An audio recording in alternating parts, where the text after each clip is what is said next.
আরেকটি নতুন ব্লগে তোমাদের সবাইকে স্বাগতম। তো আজকের ব্লগে আমাদের যে লরিকেট পাখিগুলো আছে ওই পাখিগুলো আপডেট দিব। তো আমরা কিন্তু একটা বেবি ওদের সার্ভাইভ করতে সক্ষম হয়েছিলাম, পাশাপাশি ওইটাকে হ্যান্ড ফিড করাইছি কতদিন। এরপর দেখলাম যে ওরা যদি প্যারেন্টসের সাথে থাকে তাহলে তাড়াতাড়ি কিন্তু গ্রোথটা বেড়ে যায়। আমরা এটাকে হ্যান্ড টেম করার আর চিন্তা ভাবনা নাই, কজ এটাকে যদি আমরা পেয়ার মিলাইতে পারি ইন ফিউচার আর একটা পেয়ার এনে দিব। দেখো পুরো প্যারেন্টসের সাইজ কিন্তু হয়ে গেছে। তো এটা হচ্ছে আমাদের মেলটা, আর এখানে যে আছে এই সেকেন্ডে হচ্ছে সেটা আমাদের ফিমেলটা, আর উপরের বাচ্চাটা দেখতে পাইতেছে একদম অ্যাডাল্ট হয়ে গেছে। তো কি কি খাবার দেই আর কিভাবে টেক কেয়ার করতেছি ওইগুলোও বলবো। এর আগে তোমাদেরকে একটু ভালো মতো দেখাই, খাঁচাটা খুলে নেই আমি।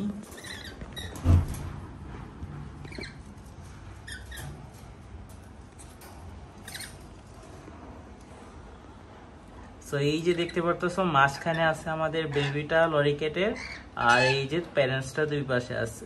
তো ওদের খাবার দেওয়ারও কিন্তু এখন টাইম হয়ে গেছে, তো আমরা এখন ওদেরকে খাবার দিয়ে দিব। তো চলো খাবারটা দিয়ে দিই। তো লরিকেট যে পাখিগুলো আছে ওদের ফুড ডায়েটটা হচ্ছে ওরা নেক্টর খায়, পাশাপাশি বিভিন্ন জাতের ফল ফ্রুট খায়। তো আমরা কিন্তু আপেল দেওয়ার চেষ্টা করি, তরমুজ দেই, আর পাশাপাশি নেক্টর দুই প্রকারের আছে। তো এটা হচ্ছে তিতি ব্র্যান্ডের নেক্টর, যেটা আমাদের লোকাল বাংলাদেশীয় নেক্টরটা। তো এই নেক্টরটা আসলে লরিকেটের হেলথের জন্য তেমন বেশি একটা ভালো না, কারণ যখন তুমি রেগুলার ব্রিড করাবা পাখিদেরকে তখন এই নেক্টরটার মধ্যে সব ধরনের নিউট্রিশন বা পুষ্টি উপাদান থাকে না, যার কারণে হয় কি বাচ্চাগুলো সার্ভাইভ রেট কমে যায়। তারপরে ডিমের যে খোলসটা থাকে ওইটা ডেনসিটি কম থাকে, এমনকি পাখিরই বলতে গেলে হেলথের সমস্যা হয়ে যায়। তো ওই ক্ষেত্রে তো বাচ্চাদের হেলথের আরও ডেঞ্জারাস অবস্থা হওয়ার কথা। তো এই খাবারগুলো শুধুমাত্র দেওয়া যেতে পারে যখন তোমার একবারে খাবার নাই।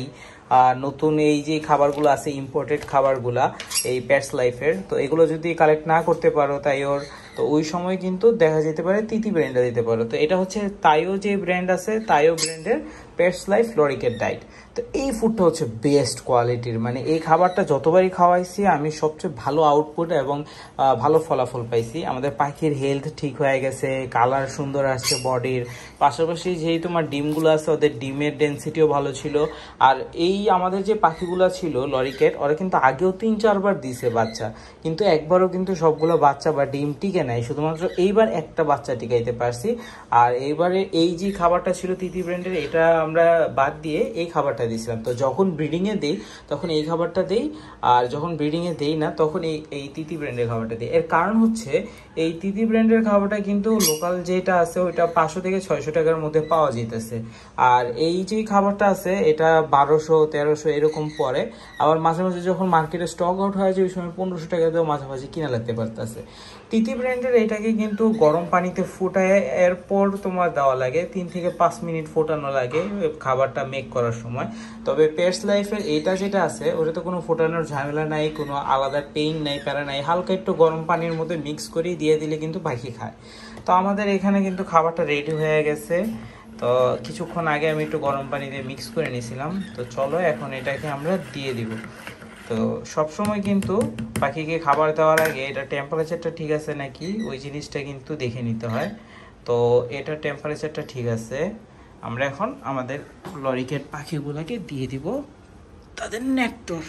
তো দেখো ওদের খাবারটা কিন্তু দেওয়া হয়ে গেছে, আর ওরা এখন উপরের দিকে আছে, আশা করি এখন নিচে নামবে এবং নেমে সবগুলা খাবার খাবে। দেখো আমাদের পাখিগুলো কিন্তু নিচে নেমে গেছে এবং খাওয়া শুরু করে দিয়েছে। তো একটু ক্লোজে নিয়ে তোমাদেরকে দেখাই, তাহলে দেখতে পারবে। ভয় পেয়ে গেছে মেবি, এই কারণে চলে গেল। তো আমাদের লরি পাখিগুলো এখন নিচে নামছে ওদের খাবার খাওয়ার জন্য। তো সকালের নাস্তা বলতে গেলে ওদেরকে মোটামুটি 2 বেলা খাবার দিলেই হয়ে যায়, সকালে একবার দিই আর রাতের দিকে একবার দেওয়া হয়। তো আর কিছুদিনের মধ্যে আমি আশা করতেছি যে আরেকটা খাঁচা এনে আমাদের যে লরিকেটের বাচ্চাটা আছে ওই বাচ্চাটাকে আলাদা করে দিব। আলাদা করে দিলে এরপর ওদের যে নেস্টিং বক্সটা আছে ওইটা দিয়ে দেবো। আপাতত কিন্তু কোনো নেস্টিং বক্স রাখি নাই। এই দেখো ওরা ওই বাচ্চাটা কিন্তু ফ্লাই করা শিখতেছে এখন। ফ্লাই করাটা যখন শিখে ফেলবে আর নিজে নিজে খাবার খাওয়াটা শিখে ফেলবে ওই টাইমটাতেই আমরা সরাই দেবো। আর এই যে এখানে বক্সটা রাখা আছে আমাদের ব্রিডিং বক্স। তো যখন বাচ্চাটাকে আলাদা করে সরে আরেকটা খাঁচায় দিব তখন এই ব্রিডিং বক্সটা আবার ইউজ করা যাবে। তো আজকের মতো ব্লগটি এই পর্যন্তই। আশা করি ভিডিওটি ভালো লেগেছে। যদি ভালো লেগে থাকে তাহলে অবশ্যই লাইক করে দিও, ফলো করে দিও। তো দেখা হচ্ছে অন্য কোনো দিন, অন্য কোনো সময়, নতুন কিছু নিয়ে, নতুন কোনো আপডেট নিয়ে।